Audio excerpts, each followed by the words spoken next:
This tutorial is all about creating a virtual ensemble inside of WeVideo, so stick around. You ready, bud, to tell them all about WeVideo and making music? He's ready.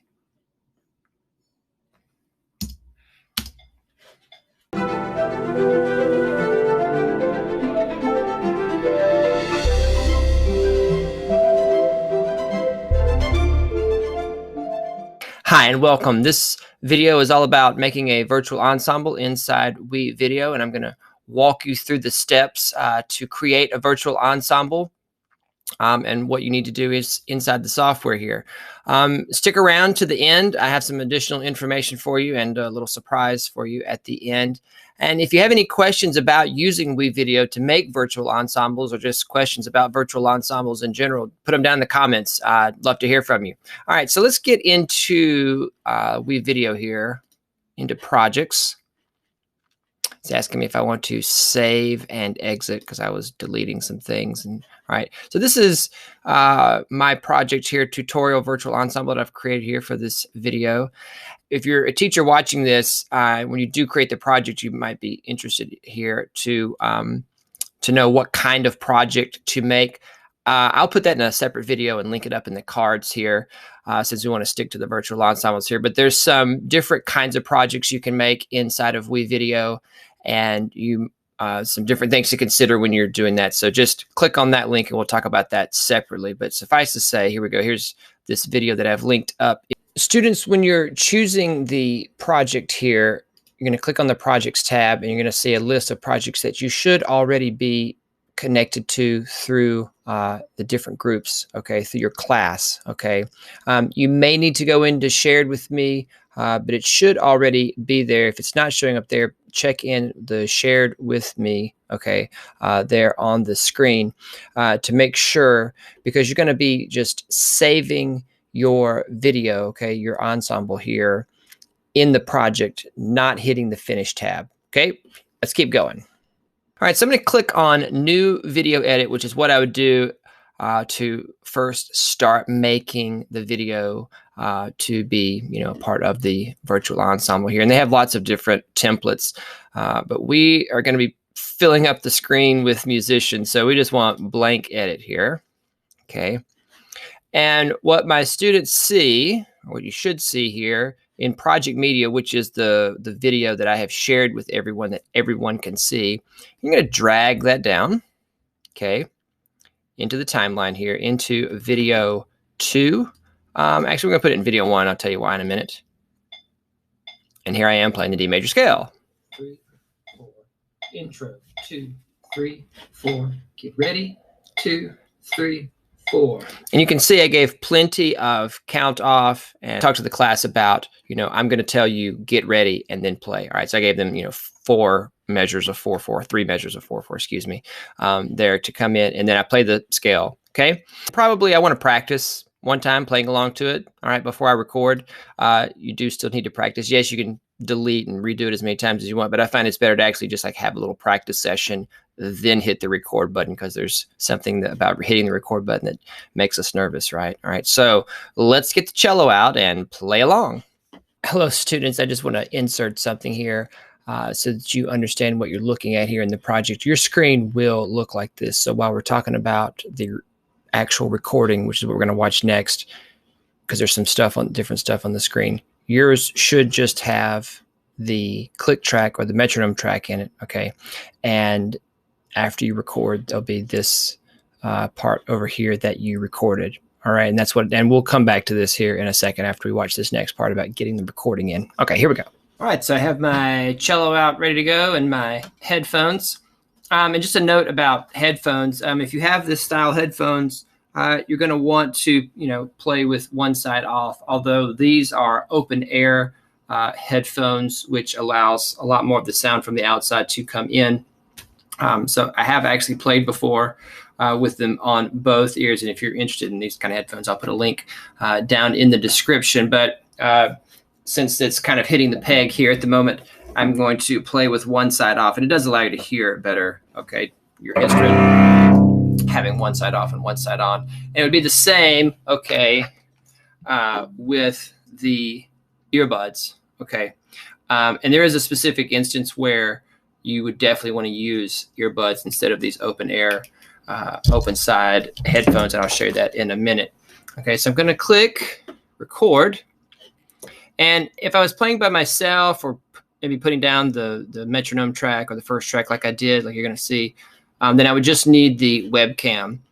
But to be able to play something back in WeVideo while I'm recording myself in WeVideo, I need screen and webcam at the same time.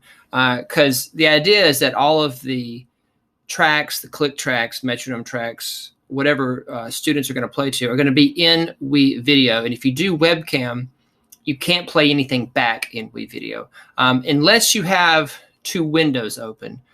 You could do it that way. But that gets a little confusing, is like, what window am I working in and all this. But if you just choose screen and webcam, it's really, really easy. And you click next. Okay. No matter what you're recording, you're going to go in here and make sure of the camera. Mine's just the built-in FaceTime HD camera. I'm using my Audio Technica 2020 USB mic here. All right. I'm going to click next. Now, for the screen share, remember, we only chose this so that we could play something back while we are recording ourselves. So you can click anything in here because it's going to be deleted later. All right, so it really doesn't matter what you click at that point. All right, so now I'm recording myself here into the track, and I'm going to line that up, and I'm going to click play. 1, 2, Oop. 3. I need to make sure I have all the speakers off, right? We talked about that. Okay.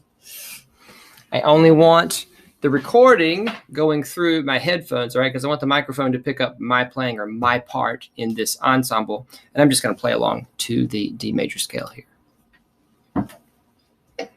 Counting off, I mentioned that.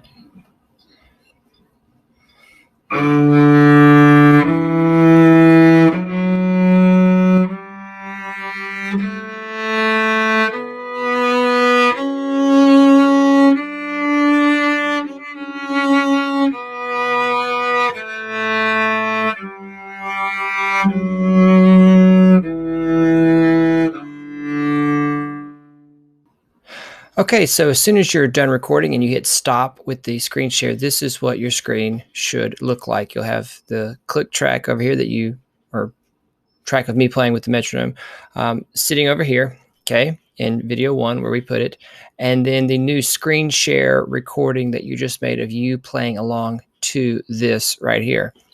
And it's all these long instructions, everything that I was just recording in there. But this is good because, you know, the same thing could happen to you. You could be accidentally talking to somebody, or you got interrupted and then you recorded, and you have to find the part where you were actually playing and trim it down.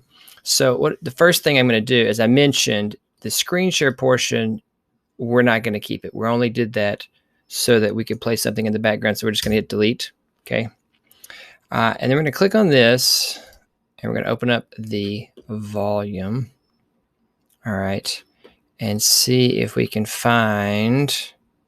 guess where the cello is. You can kind of see it in the, that's where I turned off the speakers. Okay. Trying to find, oh, there we go. Yeah, you can see that's talking, that's playing, right? These long sustained notes of the half notes that I played. All right, so let's just give myself a little wiggle room here. Okay, I'm going to trim that. I don't need that because I'm only interested in the part where I was playing. All right, and notice I zoomed in to do that. If I zoom back, yeah, I cut out quite a lot because that's where I was giving all the instructions. Okay, and let's see here. Where's the end of the playing? Oh, I'm going to zoom back in here.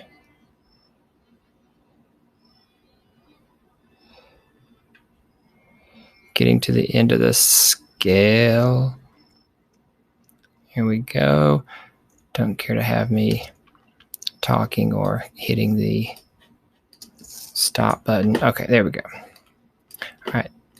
I'm going to drag this over here. Okay. So I'm trying to line up the playing. And I'm going to do the same. I'm going to open up the volume here by clicking this volume. You can also toggle this over here. Okay, you got a bunch of tracks going. To minimize and open this up and show the volume.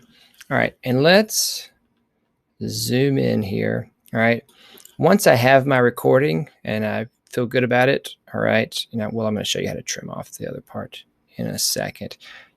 Now you see how I can almost line this up here without even hearing it. All right, just by looking at where the beginnings of the tracks are. Okay, so let's go in and listen to it and see how close I got.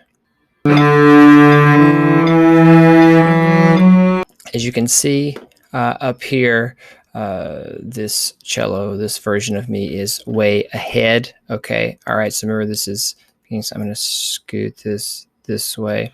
Now notice I have a full second in between here, so I'm moving that quite a lot. We're not talking about a full second.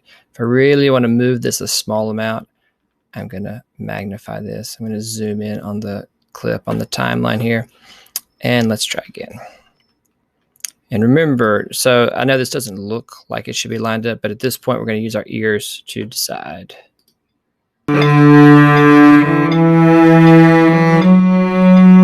right, and the small me is still ahead a little bit here. Whoops, lost the track. Be careful with that. Try to be careful with my magic mouse. If you accidentally do go back a screen because you hit some button on your mouse or something, everything is saved up here, all right, even if something disappears from the timeline down here. Okay, so let's listen to this.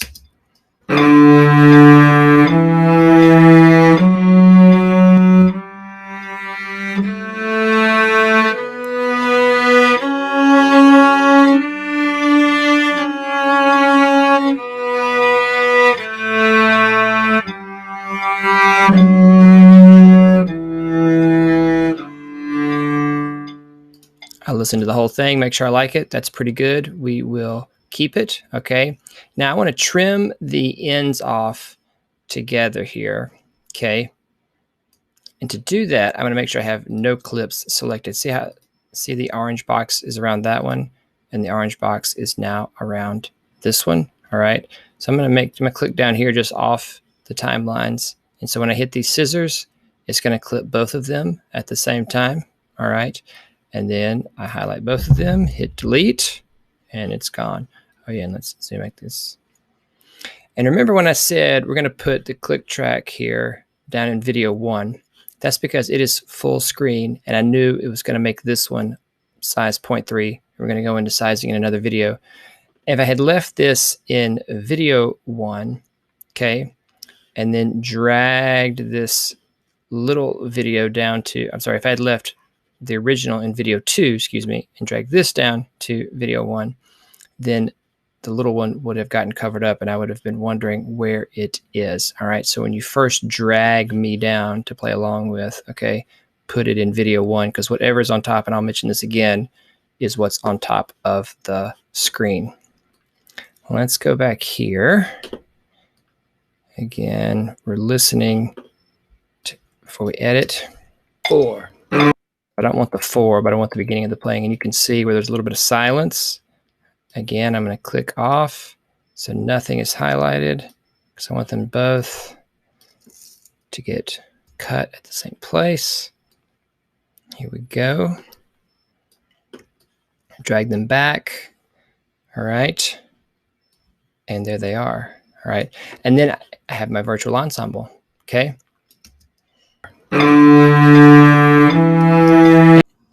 All right, at this point, you just need to click save. You can actually use keyboard shortcuts for this. I know on my Mac, Command S will save it there. All right, and WeVideo has a menu like any other document. You just click save. Okay, and you should be good to go. And even if you click over here in media, well, it didn't do, or any of these buttons, it'll probably just ask you save and exit. All right, now for us in our class right now at this point, for me and my students, I'm just asking them to just save. All right, and if you click finish, that's where you're going to give it a title. WeVideo is going to process your video. for social media sharing or for downloading a file to your computer so that you can share the finished product. And at some point we will do that, and you may want to do that with your students. But for right now, students, we're just saving this as it is. And over here in the projects, it shows up in the edits. Okay, and I can see what students are doing and what they're turning in there. And with the current project, the shared project, they cannot see each other's work. All right, so make sure you watch that other video about the different kinds of projects and why you might want to use one over another. In the next tutorial, I'm going to talk about how to set up a click track or metronome track. There's several different ways that you could do this to have students come in and collaborate on a project, but I'm going to give you what I think is the best way to do it, because obviously you don't want the metronome ending up in the track. And so this tutorial that you've just watched is a basic introduction to, you know, some editing in WeVideo and doing some basic things in there, and just, you know, making a very simple virtual ensemble. But obviously you want to be able to do this with a few more players and also not have the metronome track in there. So be sure and watch that. And also, I think I promised you a surprise here at the end of some additional information. So this video was actually created with WeVideo, this whole tutorial. So it's pretty powerful. It's pretty nice, except for one little part where I had to use Snagit so I could get the system audio in there. WeVideo does not record system audio unless there's a setting in there that I don't know about. We'll have to explore that. But anyway, so there's lots of features, all the moving around. There's some transition features. There's some scaling features. Lots of different things. There's some color grading features in there as well. And I believe there's even color keying where you can use a green screen there with WeVideo. So check all that out. Thanks for watching. If you got something out of this video, hit the subscribe button, hit the like button, leave a comment, and let me know how your virtual ensembles are going. Thanks. See you in the next one.